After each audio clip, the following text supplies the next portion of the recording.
All right, now we'll have the State Board of Education, Michael Soto and Marisa B. Perez.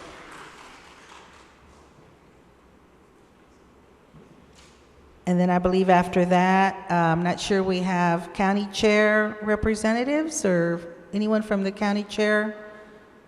No? Okay, so this might be our last one then. Okay.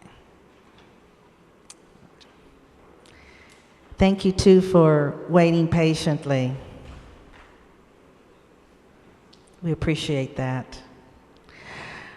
All right, opening remarks. We'll start with Mr. Soto.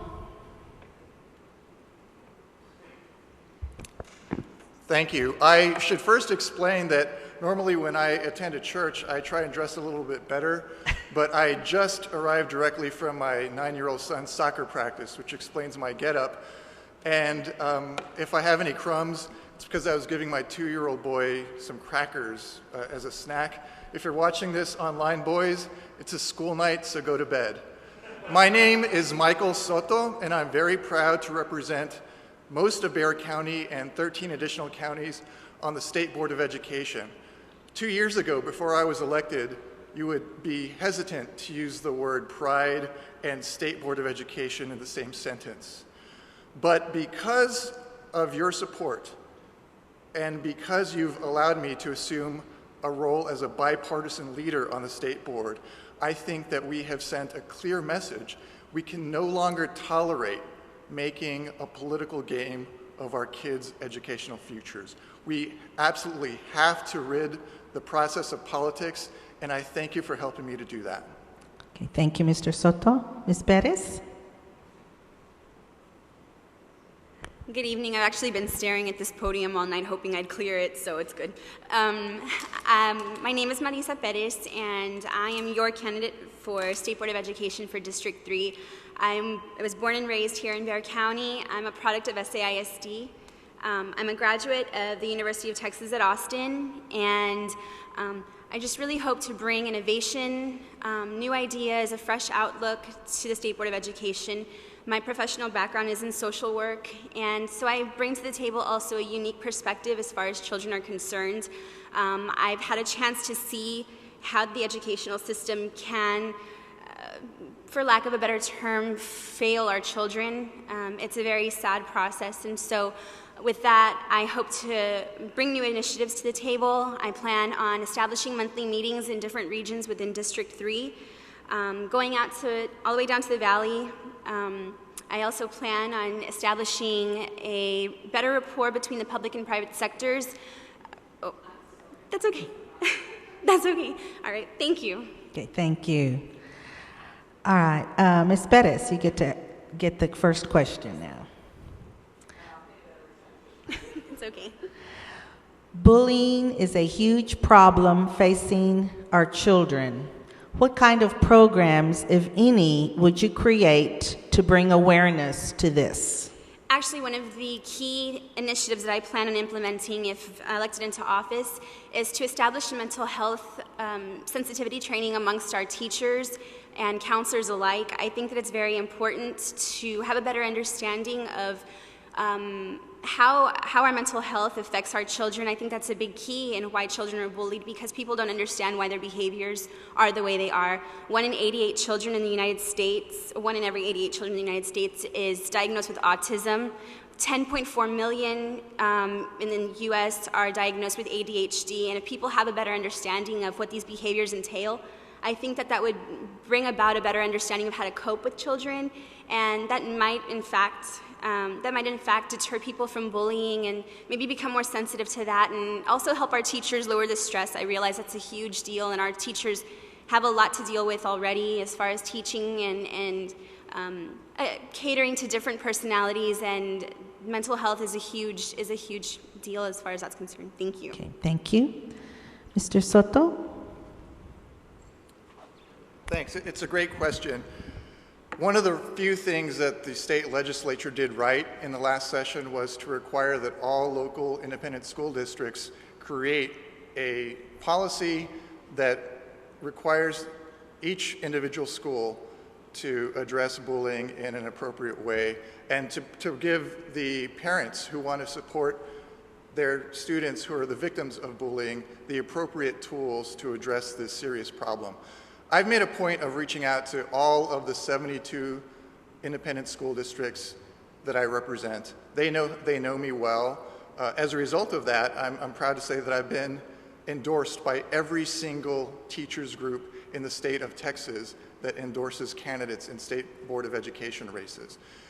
They've done that because I work closely with teachers, I work closely with parents, I work closely with school administrators to make sure that they were implementing in the appropriate way sound policies to address serious issues like the bullying issue.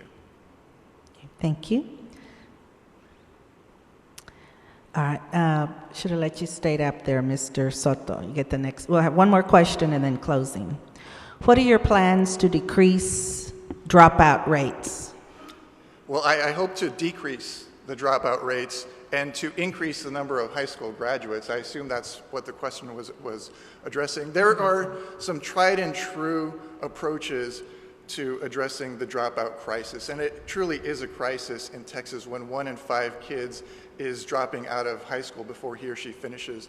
And it's important that we address this in a way that serves not just those kids who are falling through the cracks, but that better serves the kids who finish high school. Right now, only 1 in 3 high school graduates is college ready. This has to improve. It is a matter of our society's future.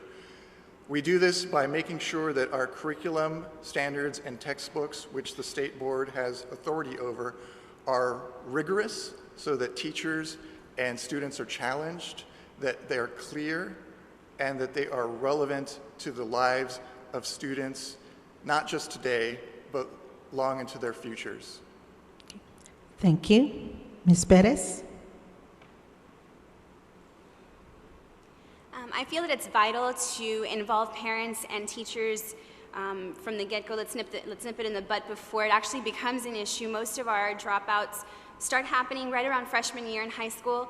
I think that to establish a strong PTA system is very important. Reintroducing programs like Reflection, which help innovation and creativity, and most importantly, involving the parent and parent-teacher collaboration, I think is key.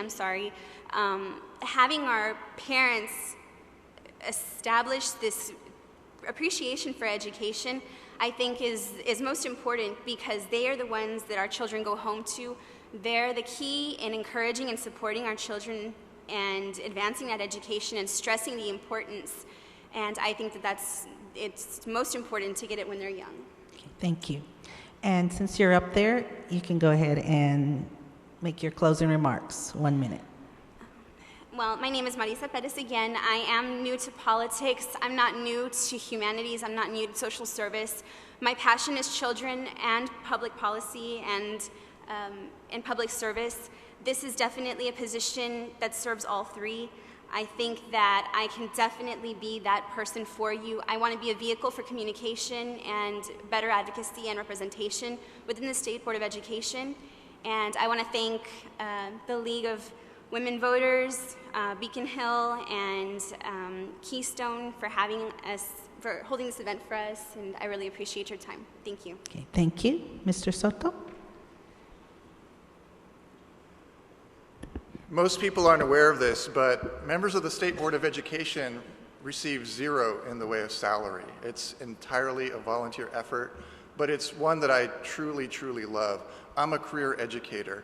After I completed my PhD in English and American Literature at Harvard back in 1999, I joined the faculty at Trinity University here in San Antonio, and it's a job that I love and that I take great pride in.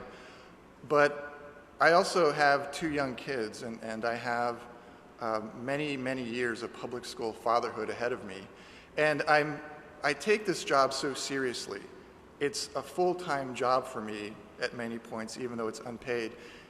Not so much for my 2 kids, they're gonna do fine, but for their 5 million public school peers.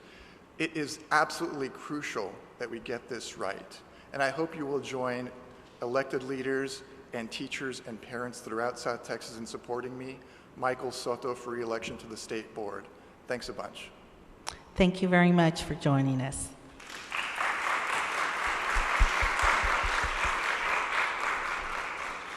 And this is the conclusion, unless there's another question coming up.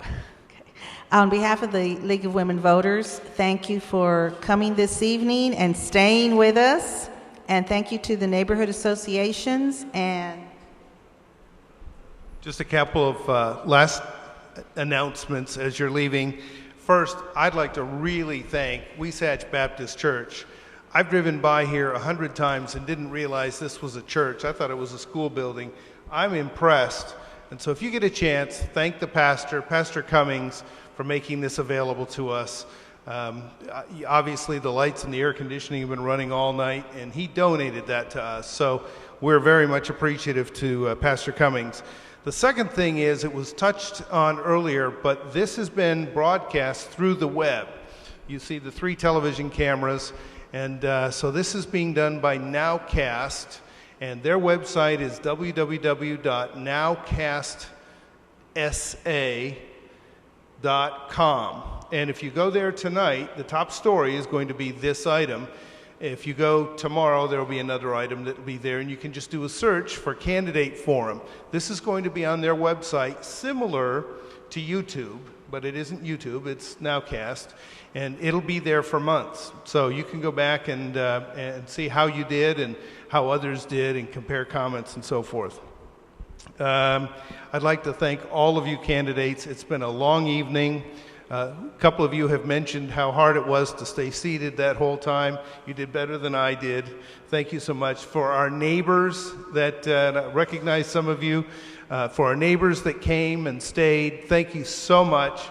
This is what it's about if you're going to be participating in an election. For those of you that are successful, we're going to do this again. It'll be even bigger and better in the general election. We'll have a lot more of our neighbors there.